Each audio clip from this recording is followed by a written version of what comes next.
welcome to Slash Forward. I had no idea I was going to be tying my brain up in knots this week, but here we are watching The Others, starring Nicole Kidman. For research purposes, be sure to hit the like button when we reach the part of the movie where you figured the whole thing out. Let's get to it.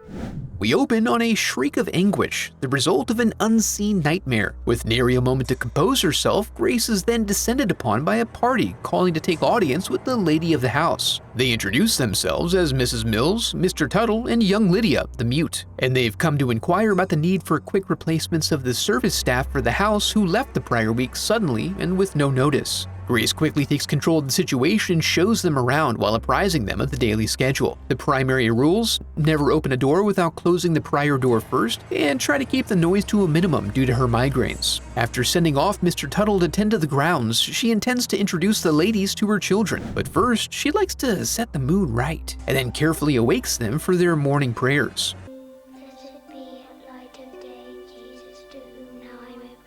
She then presents Anne and Nicholas, who we learn both have the sun sickness and are to be kept in near total darkness at all times. In a trial by fire, Mrs. Mills is immediately tasked with serving up breakfast, while the children ponder whether Daddy will ever be returning from the cursed war. Then the children argue about whether or not Mommy went mad the other week when everyone left. You know, typical kid stuff. Mrs. Mills is then confronted about the fact the mail did not go out the prior week, which means her posting for help was never published. Mrs. Mills admits that they had just arrived looking for work and came here because they had served the house years before. She wanted to tell her, but Grace was just so bossy she was never able to get a word in edgewise. They then pop out of the darkness, and Grace warns about the children's strange and fantastical ideas, something she is not a huge fan of, preferring to stay grounded instead. To that end, she transitions to the morning's biblical lessons, in which she admonishes Anne for rationally concluding she would have lied to the Romans to keep her head affixed upon her shoulders. But you see, that lie would then lead to an eternity in limbo, where it's very, very hot. She then splits them up for their next assignment of imagining how awful infinity must be. Then, as Grace attempts to pump Mrs. Mills for the juicy gossip about Lydia's muteness, she's distracted by the faint sound of wailing in the distance. She runs off to find soft young Nicholas, but he's all good. So she goes to Anne instead, who is similarly not crying. Anne suggests it was the boy Victor, who had been there, but she told to piss off so she could finish her studies. She then goes into great detail about him and the others who have been viewing the house, the sort of fictional flight of fancy for which her mother has no tolerance. But when she goes to leave, an open door. You know what that means. Haranguing the help regarding the dereliction of their duties, of course. At night, Anne shows Nicholas that Victor has been opening the curtains like a mischievous little devil. Unfortunately, he refuses to show himself. She then has an unnerving conversation with him, but we never see her mouth to verify if she's the one making the voice. And before we can find closure, Nicholas loses his nerve and calls in Mommy, who's driven to her wit's end. As they argue about the ethics of keeping up this story, Anne demonstrates that she has a greater mastery of the scriptures than her mother, resulting in a surprised Pikachu face. As punishment, she's forced to recite passages from the Bible, which really just kind of widens the gap further, and starts to creep out Mrs. Mills. We learn the punishment was to do this until she's ready to ask the Virgin for forgiveness. To that end, she's been on the stairs for 3 days now. Grace then turns her focus on Lydia, who pounds around unnecessarily whilst cleaning, which Mrs. Mills agrees to address with her. But then, when Lydia seems to take a running slide into a bookcase, Grace decides to take matters into her own hands, but is startled to find both ladies outside her window. But so then who? She asks Anne, who doesn't know what to do because she's already being punished for telling the truth. But she ends up pointing Mother in the direction of the junk room. She finds the room to basically be their ghost storage and pokes around, although it's not clear what she expects to find. She's startled by whispering, but then its sources go off in various directions. Grace now insists the house is occupied, and Anne shares a helpful picture she made of the family she's seen. She then orders the help to go with her to methodically clear the home, room by room, drawing curtains and checking every bare corner. All Grace manages to find are some crusty old photos. She tries to match them up, but Anne's artwork is just not good enough. Also, when she shows a photo album to Mrs. Mills, it's identified as the Book of the Dead, photos of the deceased meant to relieve guilt by hoping the souls live on through the portraits, so it's unlikely their intruders are contained therein. As a result, Grace takes to lounging with the shoddy nearby and invites Mrs. Mills to share stories about her prior experiences at the house. It was a good time for her, but the family moved away, and the house eventually seemingly just became vacant. Grace goes to apologize for being so hard on Anne, which counts even if the recipient is unconscious. Nick then inquires about when Daddy's coming home from the war. Grace suspects it'll be soon, but then goes to have a cry because, in reality, the war's over and she's had no word of his whereabouts. But she's snapped out of her melancholy by music emanating from the piano room. She ventures in cautiously, ready to bust, but finds no one there. The door seems to have a curious tendency to close on its own, and sometimes slam in your face. She calls down Mrs. Mills for the keys and enters again to find the piano undone. She is convinced now that there is some diabolical entity of unrest within the house, and is disturbed to discover that she gets no resistance from Mrs. Mills, who wholeheartedly believes in stories of the beyond. She thinks that sometimes the worlds of the living and the dead get crisscrossed, an aberration that spits in the face of God, which Grace can barely tolerate. Having been so long now since having a visit from the priest, she requires his company and blessings. On her way out, she tasks Mr. Tuttle with searching the grounds for gravestones. Instead, the help gets together to tut-tut about their mistress's eccentricities. When do you think we should bring all this out into the open?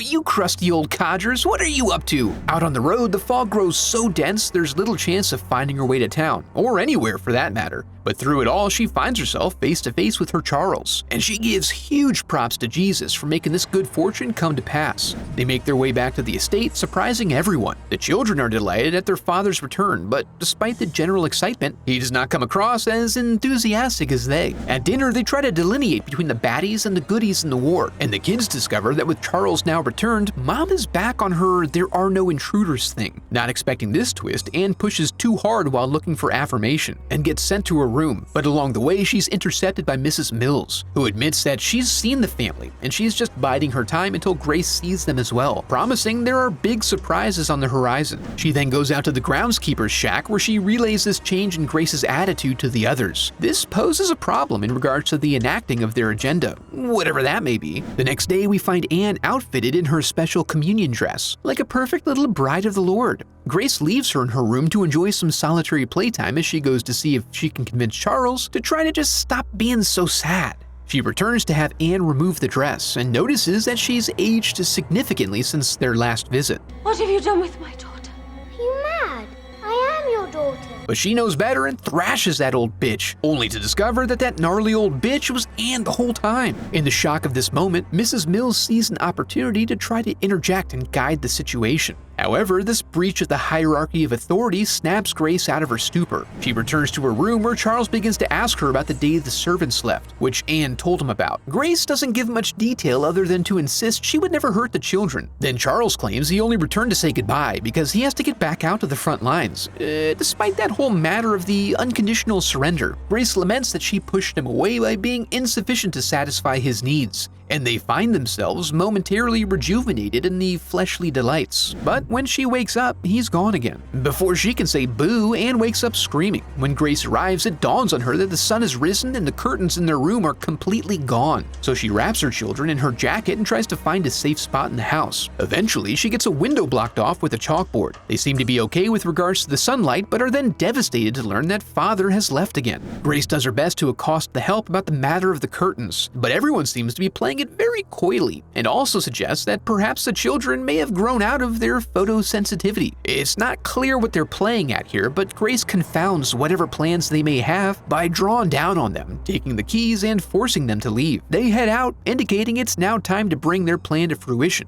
as Grace goes searching for those damn curtains. This goes on well into the night. Bored with waiting, Anne decides to take a downspout to ground level to go look for her father, and Nicholas follows along. As Grace searches the servants' quarters, she finds an entry for the Book of the Dead that contains her faithful servants. And at that same time, Anne has stumbled upon the gravestones, which are adorned with their names. Recognizing now that they are ghosts, she convinces Nicholas to run. They meet up with Grace in the front before locking themselves inside the house. Mrs. Mills tries to tell Grace more about the house now, and confirms they just want to learn to live together. She points out that even if they leave, the intruders surely won't. So why don't they all just hang out and see about making it work? Meanwhile, the children are hiding away in a wardrobe upstairs when they hear a strange breathing sound and are confronted by the scary old lady. Grace hears their screams and runs up to find some hep cats hanging out around a table and asking the children about what happened. When the matter of a pillow is brought up, "Is that how she killed you?" she starts asking them about why they choose to remain in the house if dead. The easy answer here is that they are not dead, which they insist emphatically, and they try to bang up as much noise and commotion as possible in order to convince them, at which point the perspective is flipped to reveal the table group is performing a seance, and are the victims of a fairly thorough, albeit unintentional, haunting by our protagonists. They determine that they shall dispense from the grounds with their son Victor first thing in the morning. Now that the veil has been pulled back, Grace recounts her memory of the aforementioned pillow incident, in which she killed her children before turning a gun on herself out of guilt for what she did.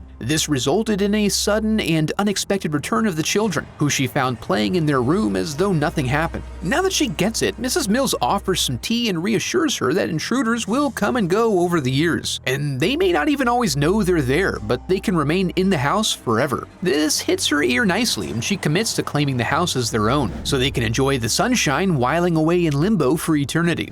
The Others really hits different and is a very enjoyable mystery. It has great atmosphere and is highly rewatchable even if you know how it turns out. There's a lot to dig into to see how it feels after knowing the big reveal. Little details like Anne turning into the old lady, which actually represents her possessing the medium in the world of the living. There's also Charles's wayward, shell-shocked soul randomly wandering around and occasionally finding himself back at familiar locations like his old estate, among many other things. Before we go, I'd like to give a huge thanks to my donors memorialized in the Hall of Headshots.